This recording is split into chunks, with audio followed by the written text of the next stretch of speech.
Виктор, 60-летний мужчина, пережил ужасную утрату, когда его сын и невестка погибли в автокатастрофе. Это стало для него настоящим испытанием, и он долгое время не мог прийти в себя после этой трагедии. В его сердце осталась огромная пустота, которую ничто не могло заполнить. Однако в его жизни появился свет, его внучка Анастасия, которая стала для него не только родной душой, но и источником радости и надежды. Анастасия была яркой, жизнерадостной девушкой, которая умела находить радость в мелочах. Виктор воспитывал ее как родную дочь, и их связь была очень крепкой. Несмотря на все трудности, с которыми им приходилось сталкиваться, они всегда поддерживали друг друга. Каждый вечер они проводили время вместе, играя в настольные игры, смотря старые фильмы и делясь историями о жизни. Эти моменты стали для них настоящей отдушиной, позволяя забыть о горечи утраты хотя бы на время.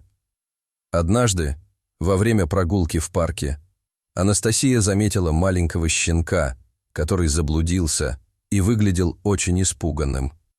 Щенок дрожал от страха и холода, и Анастасия, не раздумывая, решила его спасти. Она взяла его на руки, и с этого момента их жизнь изменилась. Щенка назвали Рокки, и он быстро стал неотъемлемой частью их семьи, принося радость и смех в их дом. Рокки был игривым и любознательным, он всегда находил способ развеселить Виктора, заставляя его забывать о печали. Однако однажды, к большому горю Виктора, Анастасия попала в аварию. Он получил звонок из больницы, который навсегда изменил его жизнь. В тот момент, когда он услышал о трагедии, его сердце разорвалось на части. Он не мог поверить, что снова потерял кого-то, кто был для него так дорог.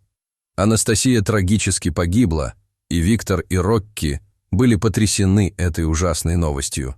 Они погрузились в глубокую скорбь, и дом снова наполнился тишиной и печалью. На похоронах, когда гроб закрывали, Рокки внезапно начал лаять, словно чувствуя, что что-то не так. Это привлекло внимание всех присутствующих, и Виктор, не в силах сдержать свою тревогу, открыл гроб. Он не мог поверить своим глазам, когда увидел, что Анастасия жива. Врачи ошиблись в диагнозе, и она находилась в состоянии комы. Это стало настоящим чудом для Виктора, который не мог сдержать слез радости. Он обнял Анастасию, и в этот момент Рокки, как будто понимая важность момента, встал рядом, лизнув ее руку.